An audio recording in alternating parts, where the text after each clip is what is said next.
Welcome back, everybody. This Week in America, website thisweekinamerica.us. As mentioned on our program today, Ed Mattson. He is a Marine veteran. In fact, he's still very active in military affairs, veteran affairs. He was a successful salesman and manager, innovative automotive marketing executive.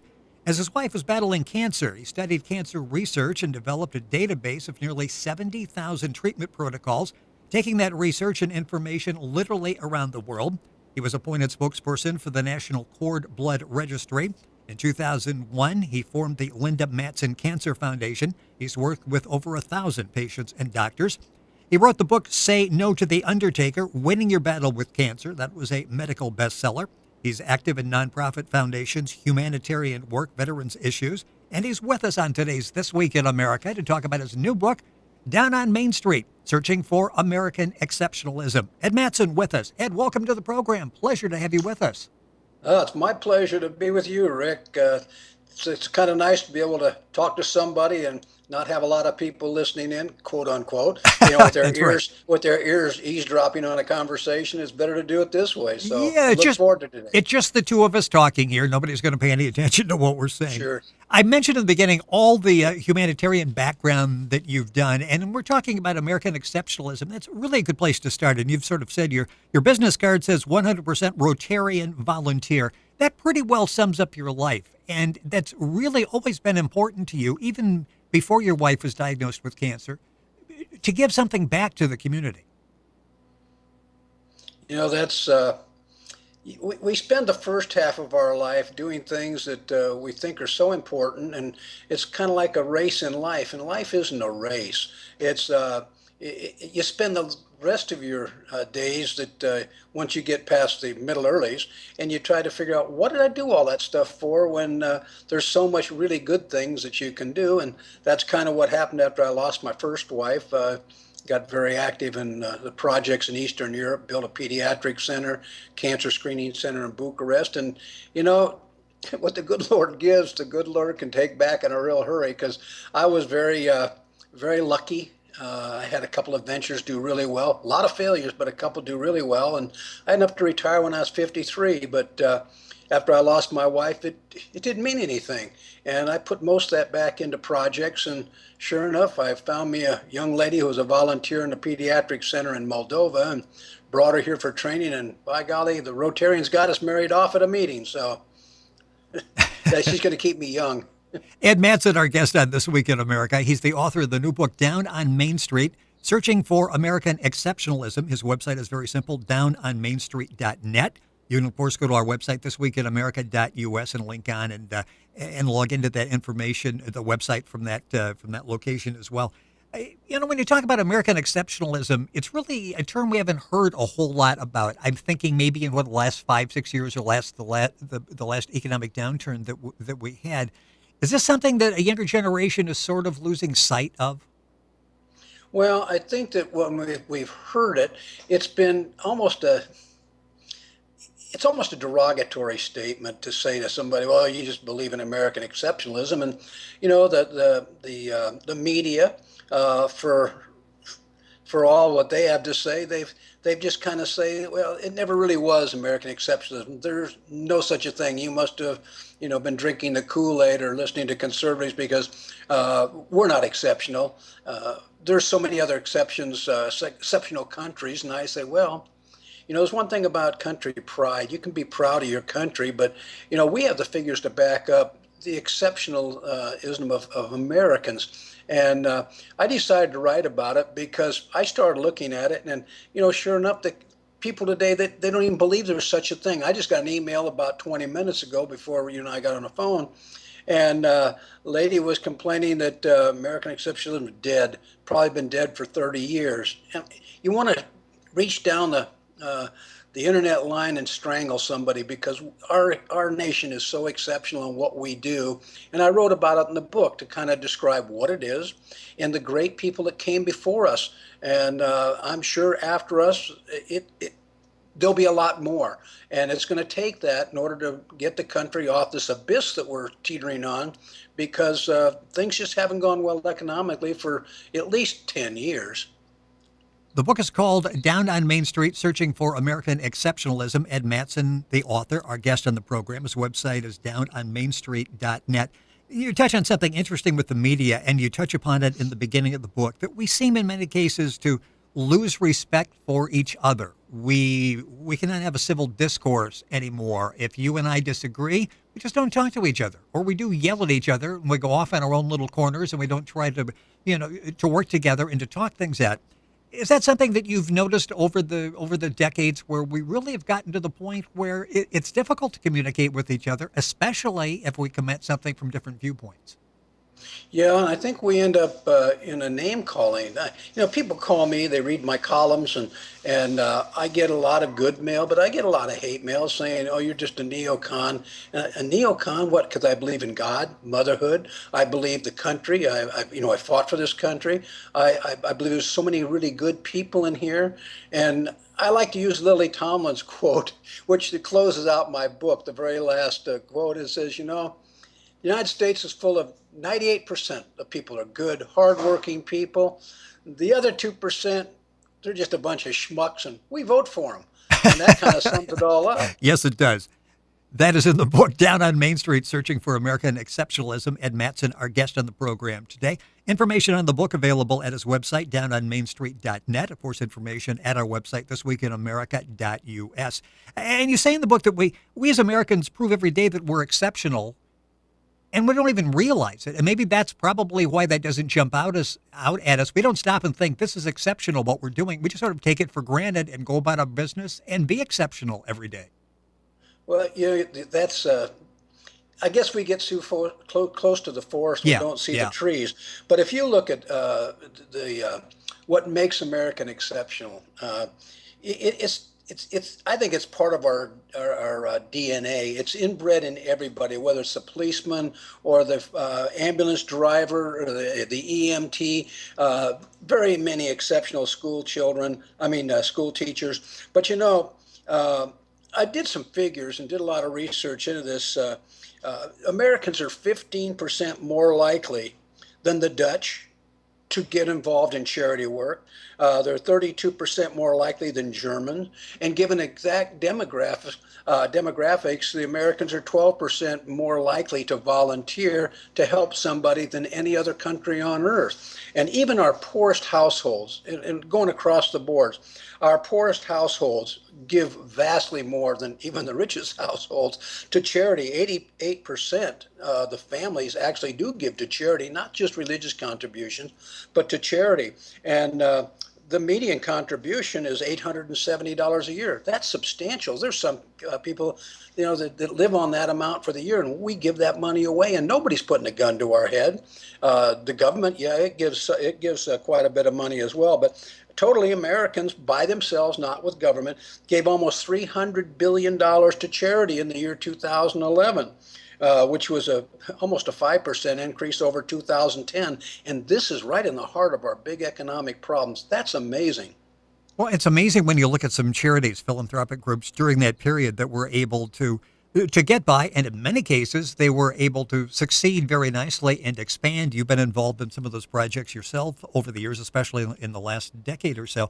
And it's interesting when you point that out, because it's sort of like people go about doing this on a daily basis. It's sort of who we are. It's sort of inbred in our DNA, and we don't think it's exceptional. Maybe is that like a good thing, that we don't think we're doing anything exceptional? We're just doing what we think is right, what we're taught to do. And I think as I write in my very first introduction, or the very first chapter of the introduction of my book, I talk about Dante's 7 deadly sins. And all great nations, all great dynasties, they weren't beaten in battle. They all collapsed from within, and that's because we fall prey to things like pride, to things like greed and sloth and gluttony. And I write about that because all nations follow that same trail, and we're on that road. Unfortunately, or I should say, fortunately, we haven't reached the end where we can't turn around. And so I think Colin Powell said it best when he talked about America at the beaches of Normandy. He was given a speech in some, I believe it was a German, it might have been a French media person was there, and it said, ask about America and why we think we're so exceptional. And his statement is, it just reverberates. And I had to put it in the book because it really symbolizes what our country's all about. Far from being the great Satan, I would say that we're the great protector. We've sent men and women from the armed forces of the United States to other parts of the world throughout the past century to put down oppression. We defeated fascism. We defeated communism. We saved Europe from World War I and World War II, and we're willing to do it, glad to do it. We went to Korea, went to Vietnam, and in the interest of preserving the rights of people. And when all said and done, we didn't occupy Germany. We defeated Japan. We didn't occupy Japan. We didn't say they all belonged to us. No, what we did is we rebuilt them. We gave them democratic systems that they embraced totally to their soul. And did we ask for any land? No, the only land we've ever asked for is enough land to bury our dead, and that's the kind of nation we are. That says it all. And it's in the book, Down on Main Street, Searching for American Exceptionalism. Our guest on the program is the author, Ed Mattson. Ed's website is downonmainstreet.net. When you look at your life, and here's a pretty good example, you were not born a trust fund kid where somebody said, here's your money, go spend it wisely. You started off in the Marine Corps, went to a city college, graduated, worked your way up, studied pre-med and decided that's not what you wanted to do. But your background was you understood that if you worked hard, you had the possibility of great success, which you had. What was the motivation early on? Was it family that gave you that motivation? Well, I'm a war baby, although I always tell people I don't remember much about it because I was only a year old. But that's a World War II baby, by the way, for some of the younger listeners. You say the war, it can encompass a lot. Which one? My father came from a large family, 9 brothers and 4 sisters, and he was the only one that didn't get involved in the military during the war. He was shot when he was a young boy, and the bullet lodged near his heart, and they never could get it out. So he ended up going to work for the War Production Board and then went to work on the Manhattan Project. But we were not wealthy. I remember my mom never got used to getting rid of the spam. Spamming eggs, spamming this, spamming that. It was spam everything. And we ate more spaghetti than any 5 Italian families you could name because it was cheap back in those days. And my father was a lifelong Democrat, very conservative Democrat, not like the parties today that are so there's so much at odds with each other. You got the far right, the far left. It's hard to find anybody in the middle. And as you look back on it, you think somebody like Jack Kennedy, President Kennedy, he'd probably be a Republican today. He was so conservative. Yes, He'd never fly.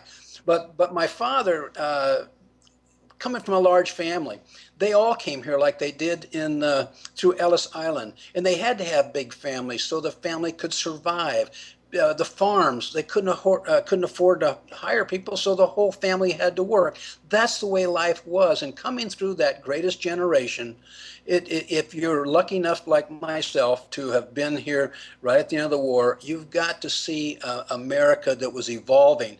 And the things that we saw come around, from television to microwaves to indoor refrigerators to electricity and all these things. And so you begin to develop an attitude that, this really is an exceptional country, because I've been all over the world and I spent a lot of time living in Eastern Europe, and I've seen what people there put up with.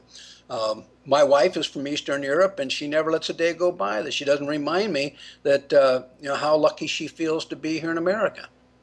Ed Mattson, our guest on the program. The book is called Down on Main Street, Searching for American Exceptionalism. His website, downonmainstreet.net. Rapidly running out of time, and we'll have to do this again, but a couple of highlights in your career, because again shows what this country allows you to do. You're working for a company called Kansas Jack. This was late 70s, early 80s, when times were really tough at that point. You had interest rates, inflation rates that were into double digits, yet you were able to come up with an innovative program working with them that literally multiplied many times their business during a period of time when a lot of businesses didn't even survive.